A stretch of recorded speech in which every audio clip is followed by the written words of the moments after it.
Hello, everyone. Welcome to Unfiltered Conversations with Arda Köterin, who is me over here. So I am one of co-founder of Insider, and I am also VP of Customer Success. And here in this show, we would like to host the leaders of the digital world, and we would like to hear how is it to be working at digital, the story behind their journey through their digital career. I hope it's gonna be like very fruitful. Anyone who is watching the show, and we are starting with a wonderful guest. So here we have Brian Ko. Brian is like very special person and great executive. I had a chance to work with him very closely. He is the vice president of e-commerce and distribution at Singapore Airlines. So thank you very much, Brian, to be here and with us. How are you doing? How is everything? Hi, Arda, for inviting me to your show to be your inaugural guest. I'm very honored, and everything is nice and well in Singapore. Yeah, and I'm very thankful that despite the virus, I live in a very safe country. Yeah, so all is well. Thank you. Yeah. I see you guys are very lucky. So like we are able to see the different people in the different countries. I see that Singapore is like managing incredibly. Very good thing about Singapore, right? Like very stable and everything nice. It's good to hear that you guys all are good. So thank you for being here again. I think it's gonna be very precious moments together. So I would like to start with like maybe a bit like a warm-up question. So since you mentioned about the quarantine, I know you guys are quite cautious and you guys stay at home. So what is your quarantine hobby? Do you have anything? Drink wine. Yeah, it's fair one, right? Easy and straight to the point. Actually, we have now we have not been in quarantine for a while. The government does restrict gatherings to 5 people, and it will increase to 8 people that it's allowed from 28th December next week. Well, in 2 weeks' time. Yeah. So good. Some normalcy in life is returning. Yeah, and I've also started to go back to the office 2 days a week on Tuesdays and Thursdays. Yeah. Okay. You guys are lucky because all over the world it is fluctuating, but it's good to hear that you guys are fine.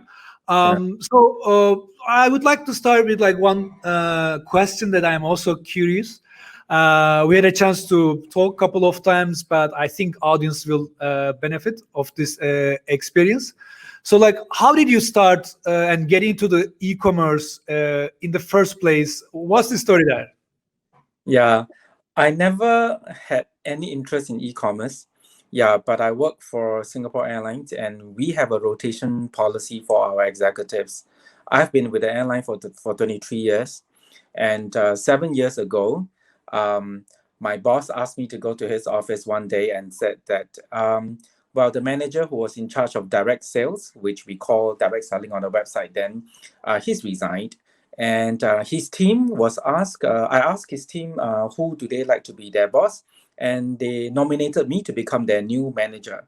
So my boss asked, can I take the job? And I said, well, I don't know anything about e-commerce, but I will try my best.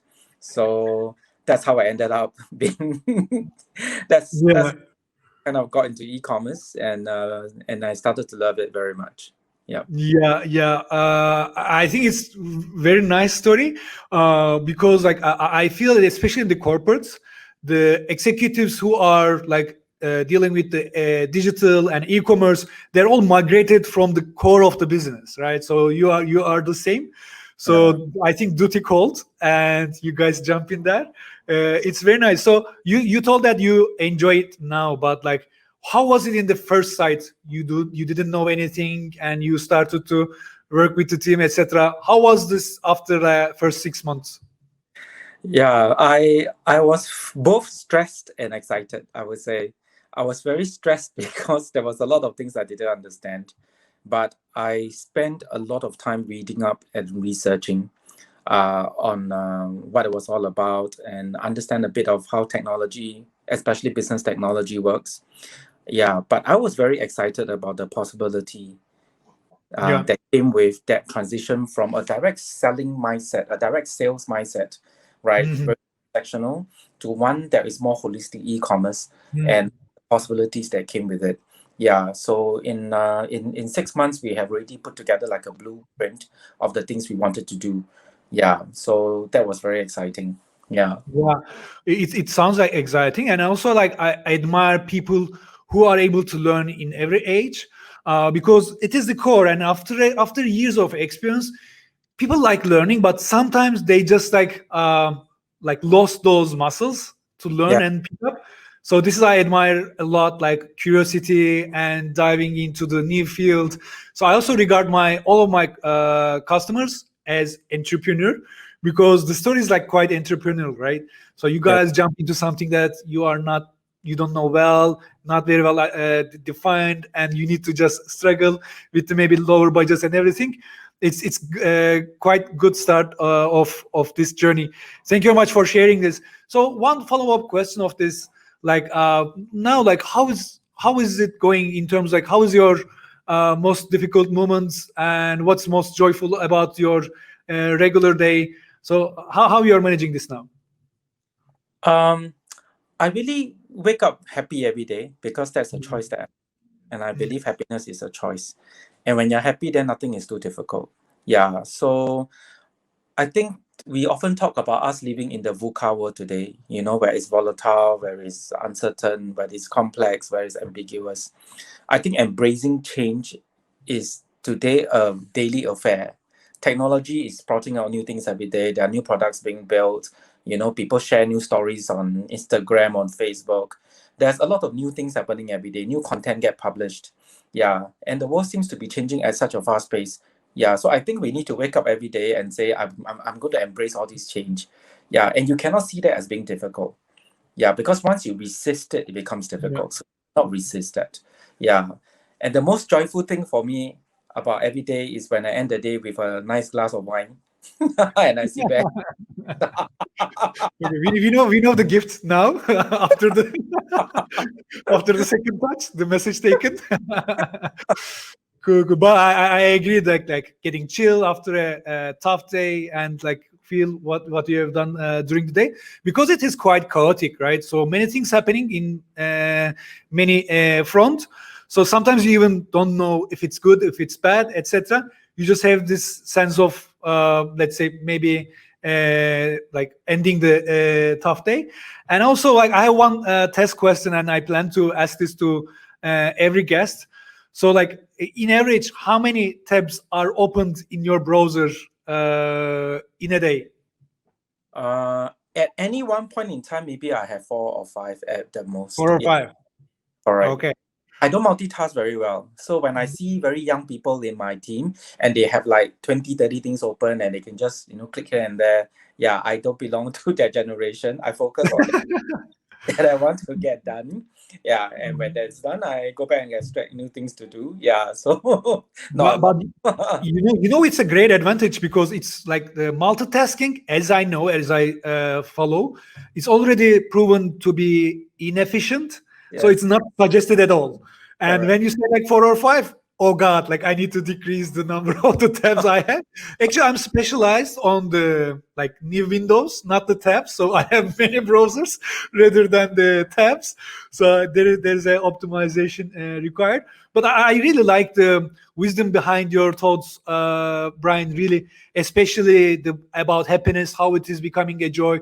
Because like we are interviewing with many new candidates, and they're always telling that, oh, I want to be at the digital world, like it's a new thing, it's the future, etc. Like frankly speaking, it's quite generic to me, and I would like to hear what is the catch. So what is their thought, more mature thoughts, like what's the difficulty, etc. It is quite challenging and fast pacing, and it's really choice to pick up what is really beneficial, what is good for them, and there are many downsides as well, and those are great points. So thank you for sharing this. So you already mentioned that like after a calm day, just enjoying your wine. Do you have any proudest moment in your mind in your work life that you can genuinely celebrate with the friends or by yourself? I think there are many proud moments. Yeah. So proud moments, example, you do a project well, things get delivered on time, and the company makes money, and of course, along the way you progress in your career to manage more projects and more challenging stuff. But there is one specific project that was given to me to do when I started the department, which was to rebuild our website. Yeah, because we didn't have a very well-performing website. So that project came with a lot of risk. Yeah, because we had kind of didn't do well already once, and took me and the team 2 years to complete that project. Yeah. When that project was completed, why I was very proud of the achievements of the team, and also because once we completed that project, we earned the trust of the company and the management and of the colleagues that we can do something different. And that allowed us then to even bring on more challenging projects because we have kind of earned the organization's and management's trust. And that allowed us to continue to progress to kind of where we are. And that progression, of course, is a ever-ending journey. I mentioned at the beginning, I enjoy e-commerce now because I'm very passionate about looking at new technology, new business technology, and asking myself, how can this improve my business? How can this improve the company's business? And how do we then bring on some of these technology into the organization so that we are always future looking and forward looking? Yeah. Thanks. Yeah. So this progress part is also quite important. So all of our like conversations with Brian, I know he is also like very close to the startups, and he's checking on the new stuff, innovations, etc. And it's also the mindset you guys are just like figuring out how different fields can be beneficial to your job, and it is the essence of the innovation. And also the projects like revamping the website, I am quite familiar with those adventures. It is quite risky, but it is also very essential. Like I agree that this is something that you really guys need to nail. Otherwise, it's gonna be creating like a cost in terms of technical and some breakdown in the customer experience. It's a good story to tell. So I would like to ask more questions, like more personal questions. For example, like you started more maybe like at the core of the business, then you expanded to digital. So how do you tell your job to any regular person, or let's say total stranger? How do you define it in a way that they can really understand or relate? If I were to tell my mom what my job is all about, assuming she think about what I do, how I would describe my job to her is that I am in charge of the channels, such as the website and the mobile app, that our customers transact with airlines, and that's how they interact with the brand.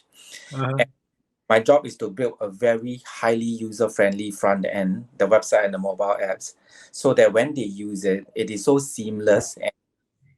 And when they are able to perform seamless transactions, it increases for the company, it reduces costs for the company, and it gives them a great experience.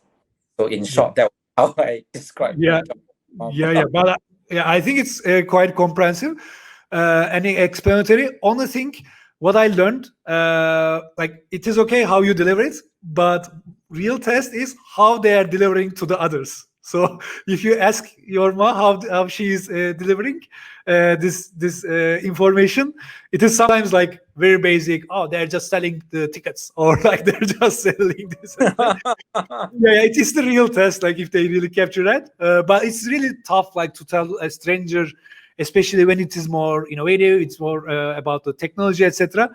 They really cannot relate when you consider their engagement is only maybe with the social media or something. But also, like I like the Einstein's quote that if you cannot tell it simply, it means you don't get it enough. You don't understand it enough. It's also quite important.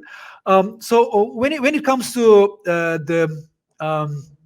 the team. We already mentioned that you work with the team, and I believe, and I know your team as well, how you guys are working. But for audience and more detail, how is your leadership style when it comes to managing the team, to lead them, and so on?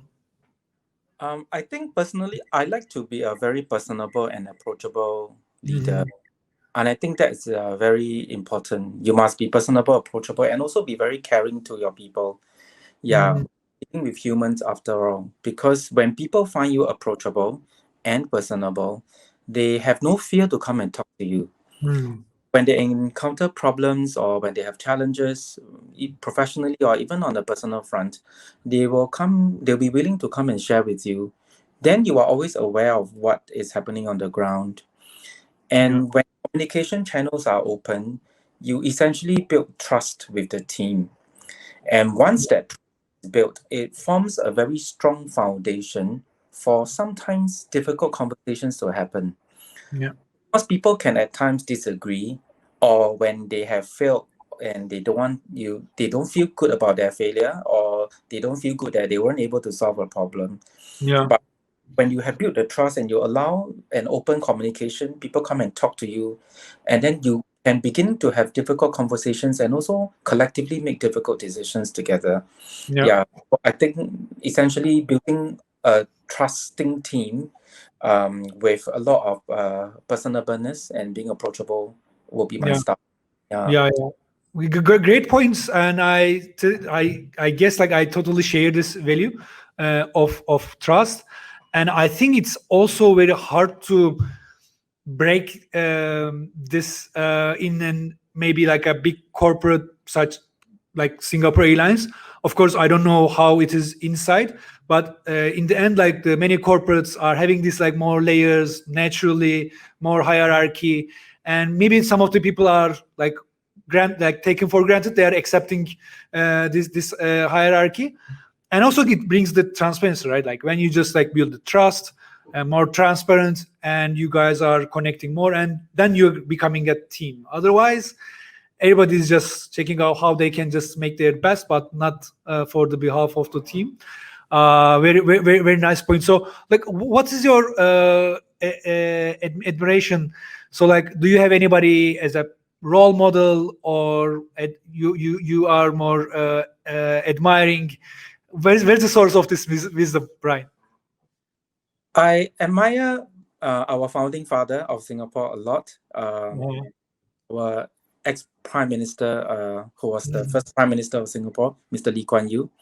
What he's done for Singapore is amazing. He's in the, we were independent only in 1965, and in a short 30, 40 years, he built Singapore from a small fishing village, very swampy, very backward, to a cosmopolitan city that it is today.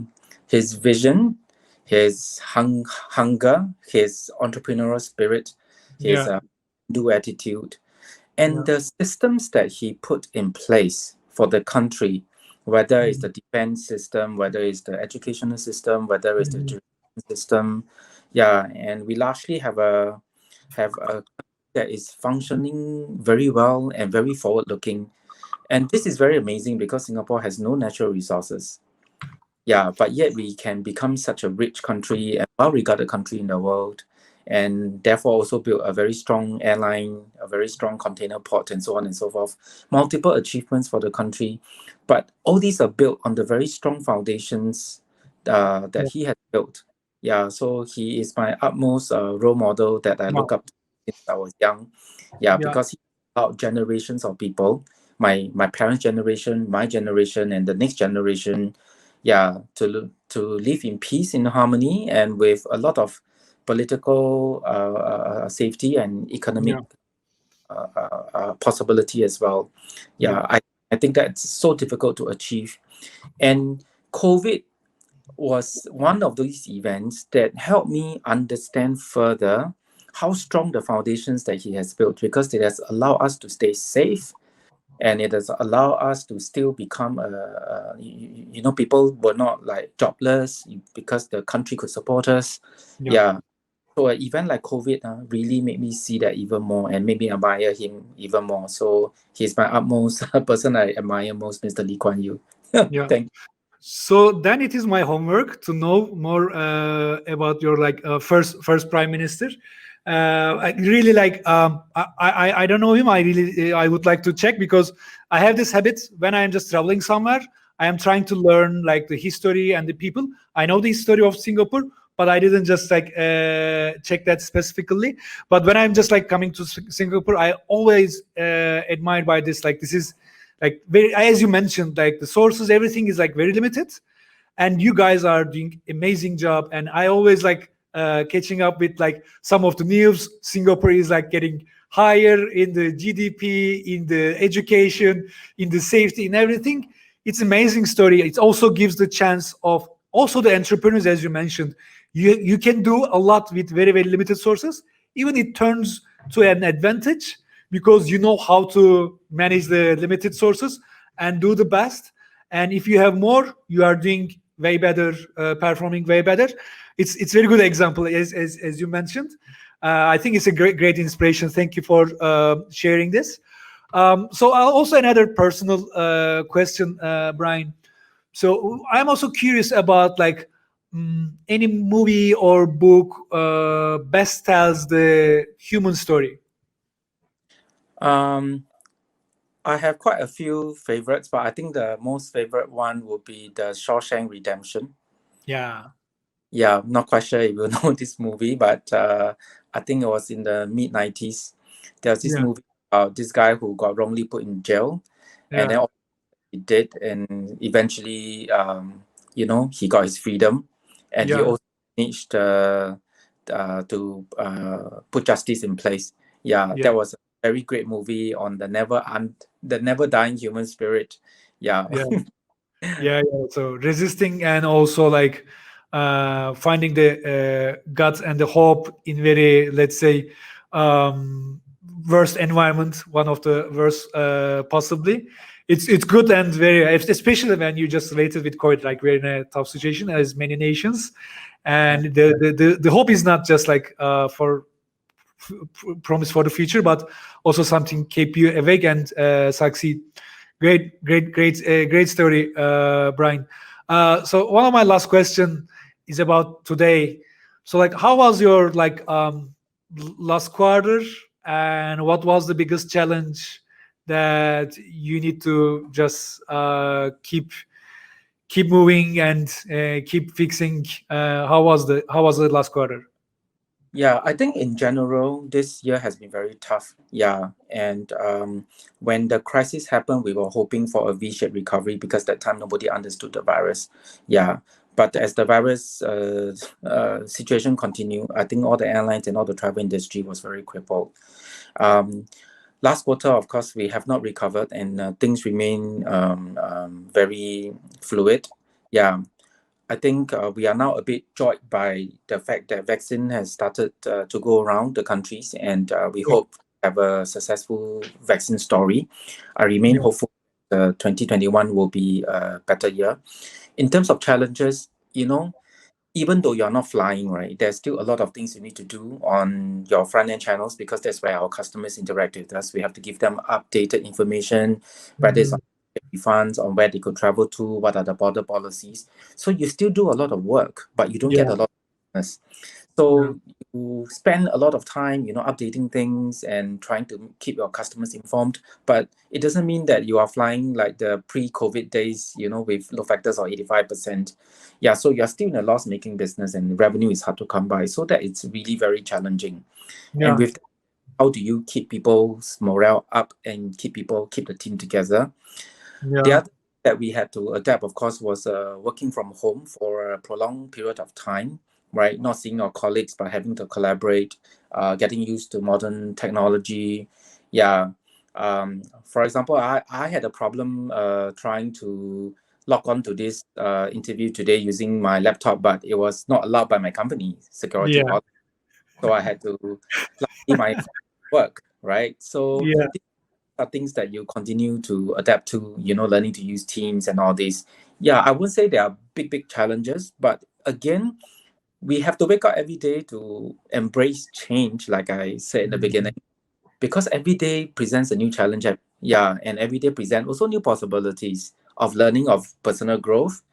So life can be very exciting, but we all have to wake up every day and say, I'm going to be happy. I'm going to face these challenges head on because I'm going to learn and grow, and I'll become a better person, and I'll be able to grow others along the way and bring people along this journey. So like out of your word, like I feel this like great optimism, which is also connected with the facts, right? So like we see the positive sides, but meantime the challenges together and get out of what is opportunity in it. And I see the challenges when it comes to the team, because like the industry is like get a great hit, of course, because it's just middle of the everything. And also the customer relationship, it's very tough, right? Because maybe this is the same value with the team, right? The trust. So when you just like think of the airline, the trust and the confidence, reliability is very important. And if you guys are navigating this through, it is one thing that is going to build another trust. So also it's a good point that customers can relate later on. Again, like I feel that great understanding of how you are converting, let's say, some negative side into the positive, but real positive.